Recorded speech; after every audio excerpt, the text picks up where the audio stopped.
Hello friends, आज जो हम लोग जिस टॉपिक के साथ आए हैं वो हमारा टॉपिक है केमिकल बॉन्ड्स। तो आज का हमारा टॉपिक केमिकल बॉन्ड्स और इसके बारे में हम लोग जानेंगे। एक्चुअली में पहले ये समझना है कि बॉन्ड का मतलब क्या होता है। तो बॉन्ड का मतलब होता है एक तरह का एसोसिएशन, एक तरह का बाइंडिंग, एटलीस्ट दो के बीच में, बिटवीन टू। तो दो के बीच में बाइंडिंग यानी एसोसिएशन। तो एसोसिएशन में तो ऑब्वियसली रिपल्सिव फोर्स तो लगेगा नहीं और अट्रैक्टिव फोर्स लगेगा। तो ये एक तरह से एडहेसिव फोर्स आप कह सकते हैं, एक तरह का फोर्स होता है, ठीक है, जो कि डिफरेंट एलिमेंट्स या फिर सेम एलिमेंट्स के एटम के बीच में लग रहा होता है। ओके, सो हम लोग कह सकते हैं कि केमिकल बॉन्ड्स है क्या। तो केमिकल बॉन्ड्स एक तरह का अट्रैक्टिव फोर्स है जो कि एटम्स को बाइंड कर रहा होता है। वो एटम्स जो होगा वो सेम एलिमेंट के भी हो सकते हैं और डिफरेंट एलिमेंट्स के होंगे। सेम एलिमेंट के होंगे तो सेम एलिमेंट के यदि एटम्स की ग्रुपिंग होगी तो मॉलिक्यूल्स बनेगा। मॉलिक्यूल्स किसका होगा? एलिमेंट का। ठीक है, जैसे बहुत सारे एलिमेंट्स ऐसे हैं जो कि नेचर में एटॉमिक फॉर्म में एग्जिस्ट नहीं करते हैं। मतलब ऑलमोस्ट एलिमेंट ही ऐसे हैं जिनका की जो स्मॉलेस्ट पार्टिकल है वो मॉलिक्यूल है, यानी वो एलिमेंट नेचर में मॉलिक्यूलर फॉर्म में एग्जिस्ट करते हैं, एटॉमिक फॉर्म में एग्जिस्ट नहीं करते हैं। जैसे कि कुछ भी ले लीजिए, नाइट्रोजन ले लीजिए, ऑक्सीजन ले लीजिए, तो इन लोगों को भी देखेंगे तो ये लोग मॉलिक्यूलर फॉर्म में ही नेचर में एग्जिस्ट करते हैं। लेकिन जो नॉवेल एलिमेंट्स हैं जिनको इनर्ट गैसेस कहेंगे वो मॉलिक्यूलर फॉर्म में एग्जिस्ट नहीं करते हैं, क्योंकि वो इनरिएक्टिव नेचर के होंगे, वो किसी के साथ रिएक्ट नहीं करेंगे और केमिकल बॉन्ड नहीं बनाएंगे। तो एक्चुअली में होता क्या है, तो अट्रैक्टिव फोर्स क्या है ना, मतलब केमिकल बॉन्ड क्या है। तो केमिकल बॉन्ड का जो फॉर्मेशन होता है वो अट्रैक्टिव फोर्स की वजह से होता है। और ये अट्रैक्टिव फोर्स किसके बीच में लग रहा होता है? एटम्स के बीच में लग रहा होता है। वो एटम्स जो होगा सेम एलिमेंट के भी हो सकते हैं और डिफरेंट एलिमेंट्स के भी हो सकते हैं। और उस फोर्स की वजह से वो एटम जो होता है वो केमिकली एसोसिएट हो जाता है एक साथ। और एक साथ एसोसिएट होने के बाद वो मॉलिक्यूल्स ऑफ एलिमेंट क्या दीजिए, यानी जो बहुत सारे एलिमेंट मॉलिक्यूलर फॉर्म में एग्जिस्ट करते हैं उसका फॉर्मेशन करने का काम करेगा, या फिर वो किस का फॉर्मेशन करेगा? तो वो फॉर्मेशन करने जा रहा है कंपाउंड का। बोथ ये कंपाउंड जो है वो आपके प्योर मैटर हैं, ठीक है, प्योर फॉर्म ऑफ मैटर है आप कह सकते हैं। टाइप्स ऑफ केमिकल बॉन्ड की बात करें तो टाइप्स ऑफ केमिकल बॉन्ड जो हम लोग अभी फिलहाल जो डिस्कस करेंगे वो two types of chemical bonds के बारे में देखेंगे। यानी हम लोग डिस्कस करेंगे आयनिक बॉन्ड्स एंड जो सेकंड होगा वो होगा कोवैलेंट बॉन्ड्स। कोवैलेंट बॉन्ड्स, हम लोग इन दोनों बॉन्ड्स के बारे में हम लोग डिस्कस करेंगे। एक कर रहे हैं हम लोग इसके बारे में आयनिक बॉन्ड्स और दूसरा करेंगे हम लोग कोवैलेंट बॉन्ड्स के बारे में। तो first of all friends, first of all हम लोगों को देखना है कि आखिर ये आयनिक बॉन्ड्स होता क्या है। हम लोगों को देखना है किसके बारे में? सबसे पहले आयनिक बॉन्ड्स के बारे में देखना है। आयनिक बॉन्ड्स, देखिए आयनिक बॉन्ड्स जो है ना, तो देखिए आप एक यहाँ पे जो है इसके नेम में ही एक ये आप देख रहे हैं आयन, यानी कहने का मतलब है कि आयनिक बॉन्ड्स जो है वो एक ऐसा केमिकल बॉन्ड्स है जो कि आयंस के बीच में एग्जिस्ट कर रहा होता है, जो कि टू टाइप्स के आयंस को एसोसिएट कर रहा होता है, जो कि टू टाइप्स के आयन के बीच में अट्रैक्टिव फोर्स लगने की वजह से उनमें एक तरह का बॉन्ड क्रिएट होता है। और उस तरह के केमिकल बॉन्ड को हम लोग क्या कहते हैं? तो उस तरह के केमिकल बॉन्ड को हम लोग कहते हैं आयनिक बॉन्ड। जैसे आयनिक बॉन्ड जो देखेंगे हमेशा, आयनिक बॉन्ड जैसे देखिए हम लोग हमेशा ये आयनिक बॉन्ड जो एग्जिस्ट करेगा वो मेटल्स एंड नॉन मेटल्स के बीच में जो बॉन्ड बनेगा वो आयनिक बॉन्ड्स बनेगा। कैसे? तो भाई देखिए मेटल्स जो होते हैं वो इलेक्ट्रोपॉजिटिव एलिमेंट्स होते हैं।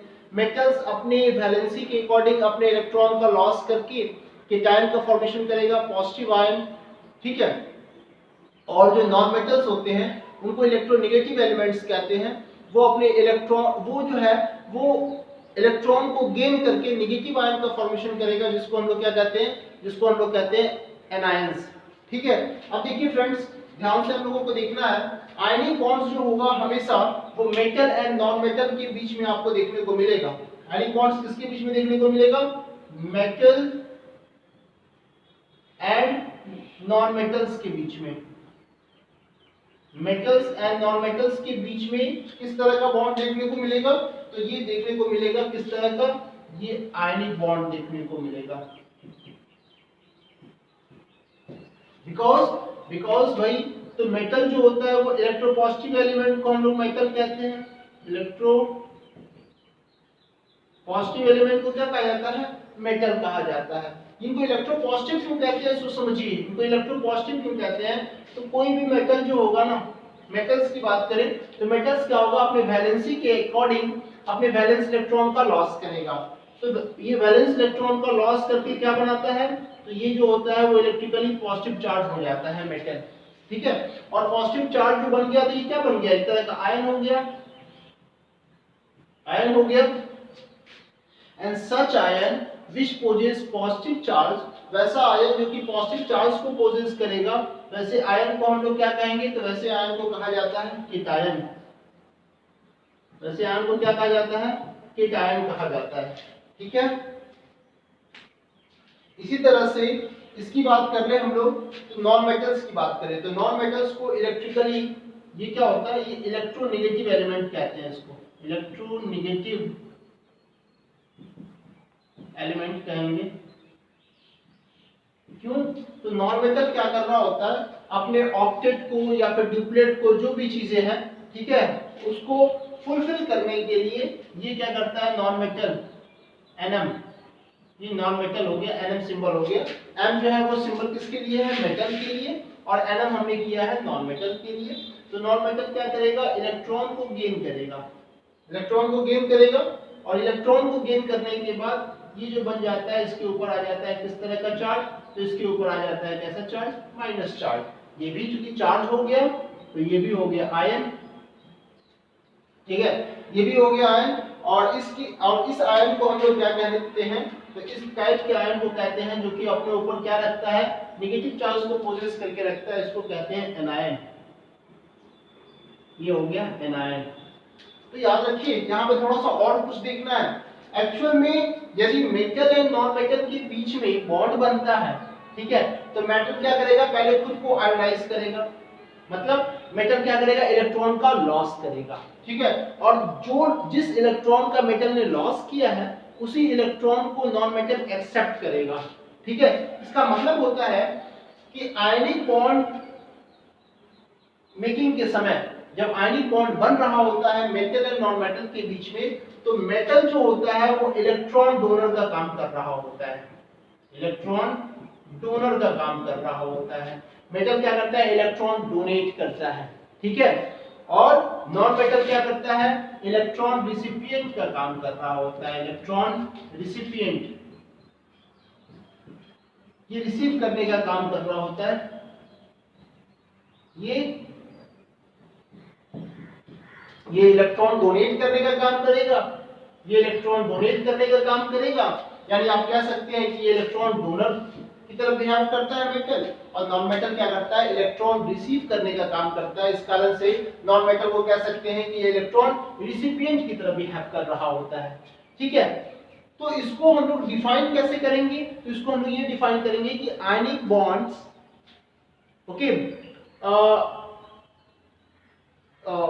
Form between metals and non metals. Ionic bonds जो होता है वो फॉर्म होता है किसके बीच में, मेटल्स एंड नॉन मेटल्स के बीच में। कैसे फॉर्म होता है, तो बाय ट्रांसफरिंग ऑफ इलेक्ट्रॉन्स, क्योंकि मेटल जो है अपने इलेक्ट्रॉन का ट्रांसफर करेगा, ठीक है, वैलेंसी के अकॉर्डिंग, तो ट्रांसफर करेगा, तो ट्रांसफर करने की वजह से मेटल बन जाएगा केटायन, और जिसको ट्रांसफर करेगा यानी जो इलेक्ट्रॉन को लेगा, रिसीव करेगा, ठीक है, वो बन जाएगा क्या, इलेक्ट्रिकली नेगेटिव चार्ज, वो भी आयन बन जाएगा और वो बन जाएगा एनायन। और इसके बाद दोनों में अट्रैक्शन होगा, और अट्रैक्शन होने के बाद उनके बीच में एक तरह का बॉन्ड बन जाएगा जिसको हम लोग कहते हैं आयनिक बॉन्ड, ठीक है। यानी आयनिक बॉन्ड का formation due to transferring of electrons की वजह से होता है, याद रखेंगे। एंड ये ट्रांसफरिंग ऑफ इलेक्ट्रॉन किसके साइड से होगा, तो ट्रांसफरिंग जो इलेक्ट्रॉन होगा यानी इलेक्ट्रॉन डोनेट किया जाएगा मेटल के साइड से, एंड जो डोनेटेड इलेक्ट्रॉन है उसको रिसीव किया जाएगा नॉन मेटल के द्वारा, ठीक है। तो ये हो गया आयनिक बॉन्ड्स। और आयनिक बॉन्ड्स जिस तरह के केमिकल कंपाउंड में प्रेजेंट होता है उसको हम लोग कहते हैं क्या, ionic compounds. As for example sodium chloride, sodium chloride, देखिए सोडियम क्लोराइड का फॉर्मूला होता है NaCl, ठीक है। Na क्या है, सोडियम का सिंबल, एंड Cl जो है वो क्लोरीन का सिंबल हो गया। दोनों के बीच में जो बॉन्ड बनता है तो आपको पता है कि सोडियम क्या है, सोडियम जो हो गया वो मेटल हो गया, एंड ये Cl क्लोरीन जो सिंबल है वो किसका है, नॉन मेटल का है।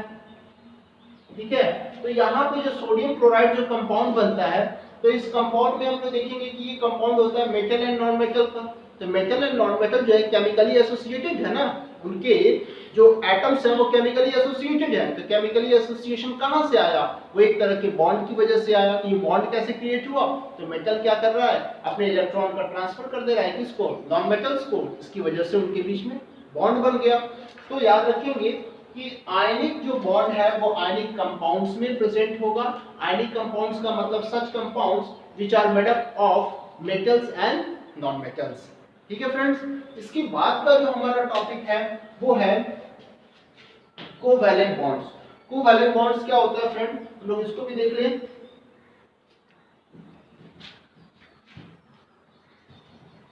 कोवैलेंट बॉन्ड्स एक्चुअली जैसे कि हम लोगों ने जाना कि आयनिक बॉन्ड जो है ट्रांसफरिंग ऑफ इलेक्ट्रॉन्स की वजह से होता है, और इलेक्ट्रॉन का transfer electropositive element means metal के साइड से किया जाता है, और इलेक्ट्रॉन को गेन जो है वो नॉन मेटल्स के साइड से किया जाता है। उस इलेक्ट्रॉन को नॉन मेटल जो है वो गेन कर रहा होता है।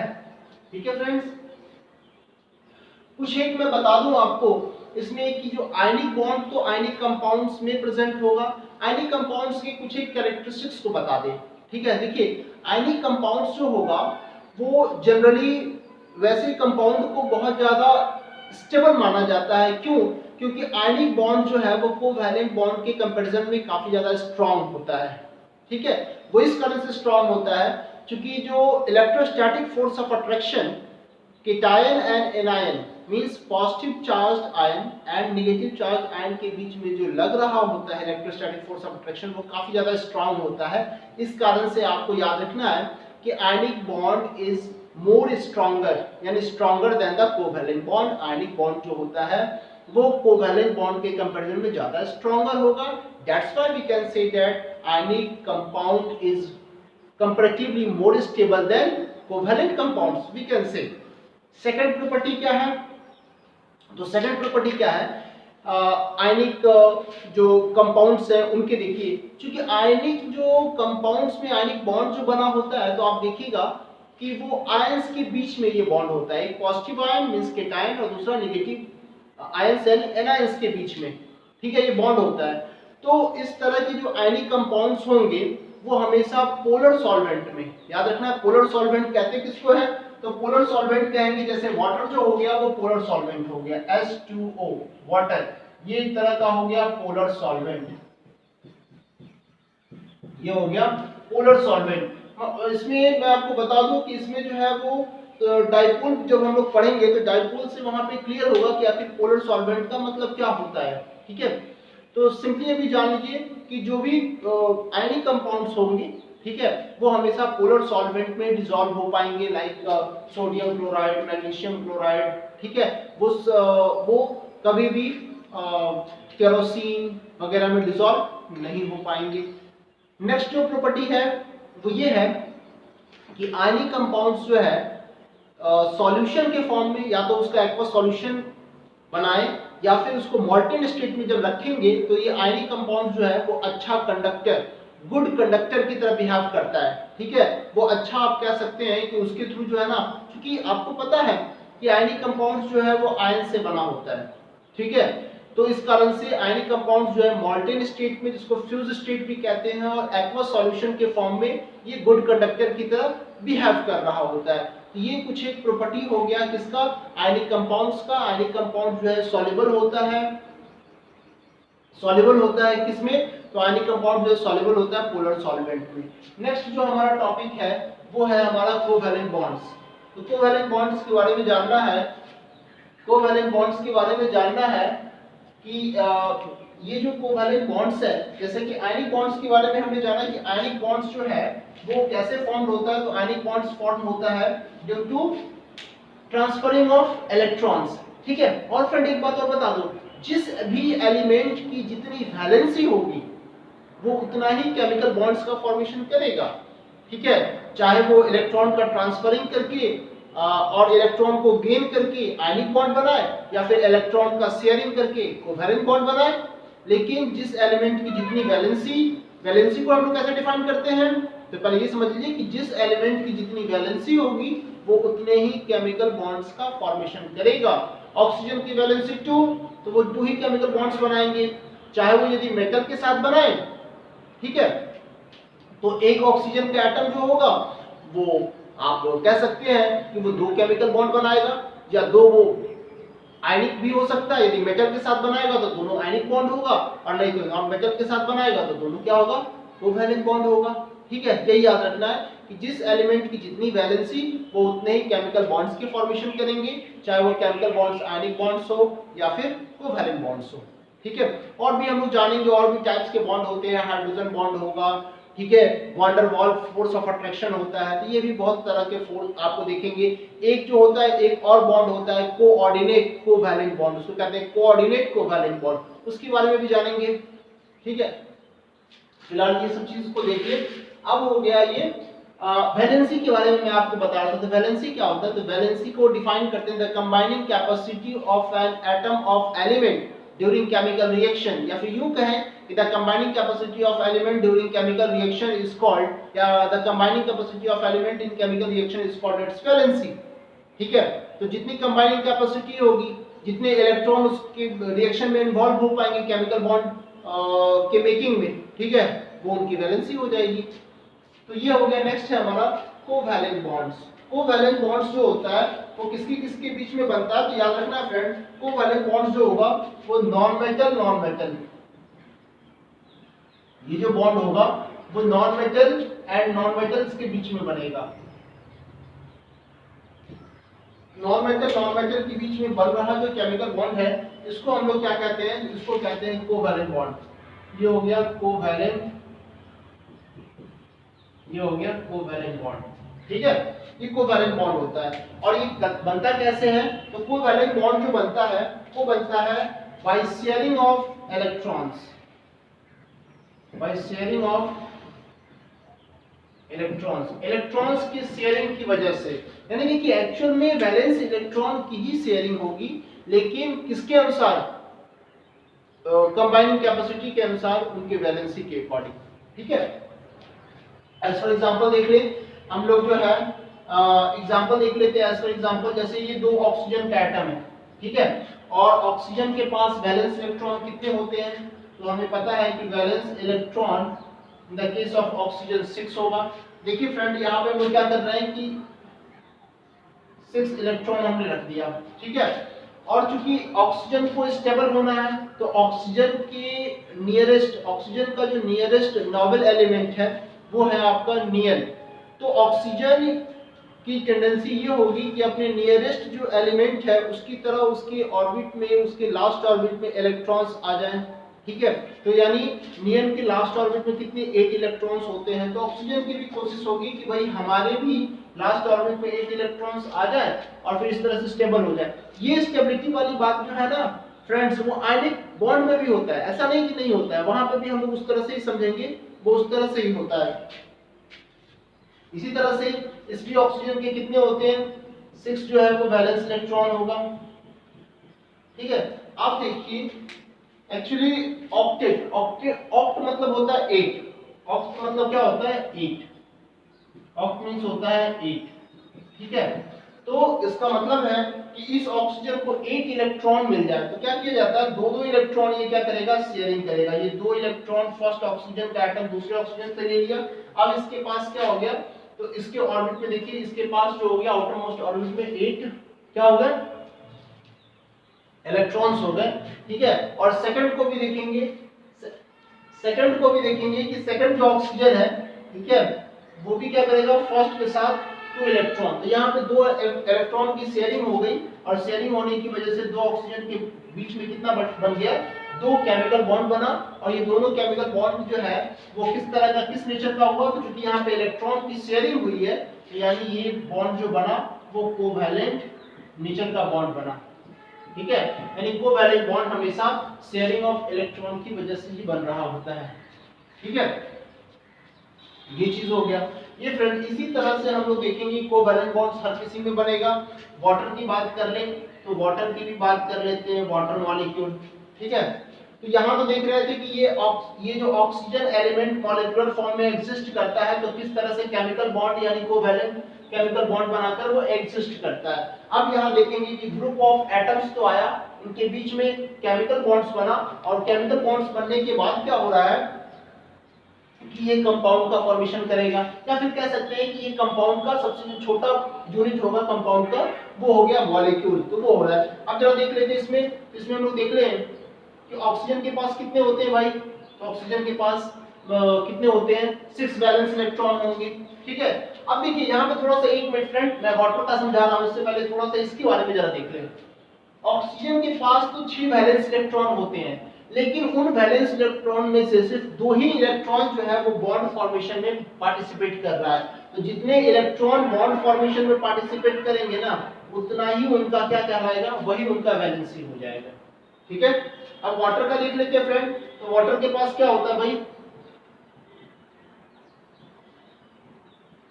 6 वैलेंस इलेक्ट्रॉन होंगे। एंड हाइड्रोजन के पास कितने वैलेंस इलेक्ट्रॉन होते हैं 1।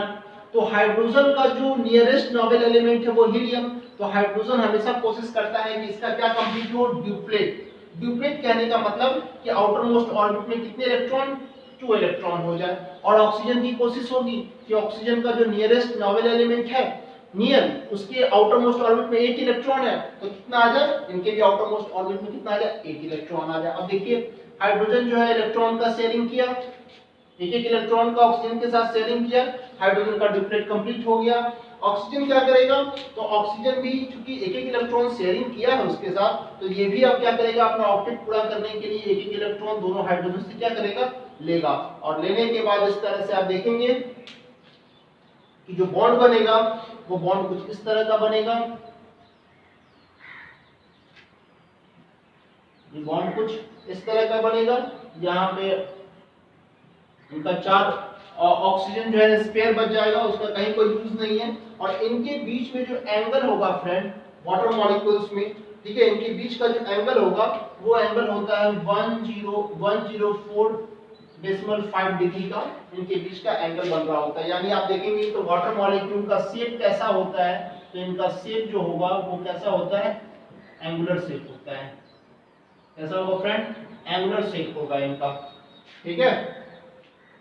तो यहाँ पे भी हम लोग देख रहे हैं कि इस बॉन्ड का क्या, ये बॉन्ड कैसा बॉन्ड हो गया, तो ये बॉन्ड हो गया कोवैलेंट बॉन्ड, कोवैलेंट बॉन्ड्स हो गए, ठीक है फ्रेंड। तो इस तरह से हमने इस वीडियो में जाना कि आयनिक बॉन्ड्स का फॉर्मेशन कैसे होता है बाय ट्रांसफरिंग ऑफ इलेक्ट्रॉन्स।